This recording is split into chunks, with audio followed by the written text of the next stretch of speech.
Onorevole Moscat, un importante momento nel dibattito per la sicurezza, mi riferisco alla Commissione Difesa che in questi ultimi periodi è stata particolarmente impegnata, abbiamo visto anche riunione congiunta col Ministero degli Esteri per il dibattito sulle ONG. È una cosa molto importante, alcune ONG si sono rifiutati di firmare questa intesa che richiede il Ministero degli Interni, sembra che insomma, ora anche la Libia si muova per bloccare i migranti, insomma un momento importante per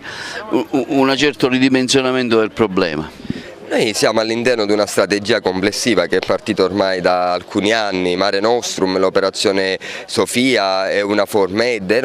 erano tutti interventi di chiave nazionale e internazionale che servivano a pattugliare, per così dire, il Mediterraneo, a dare sicurezza al Mar Mediterraneo e fronteggiare l'immigrazione illegale. È chiaro che in questi ultimi mesi c'è stata un'accelerazione, l'accordo italo-libico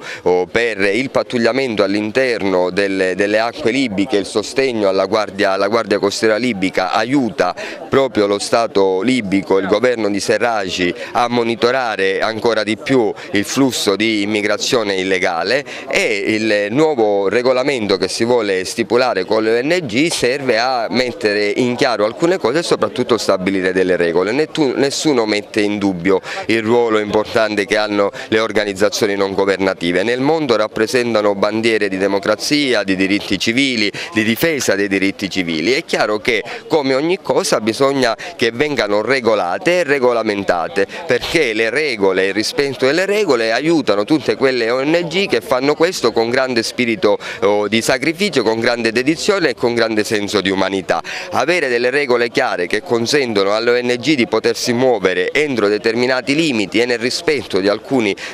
principi serve alla collettività in genere e credo che serva anche alle ONG. In questi ultimi giorni, grazie ai passaggi che abbiamo fatti, il flusso sembra diminuito. È chiaro che perché questo cali bisogna che ci sia una stabilizzazione dei paesi del Maghreb a partire dalla Libia e che comincino a esserci politiche di cooperazione maggiori, perché le politiche di cooperazione aiutano a far crescere anche quei territori e migliorare le condizioni delle persone. Loro scappano perché ci sono le guerre, perché ci sono grandi carestie, non scappano per il piacere di imbarcarsi in barconi della morte, quindi aiutare queste popolazioni a migliorare il loro status è un contributo in più a che il fenomeno si mitighi.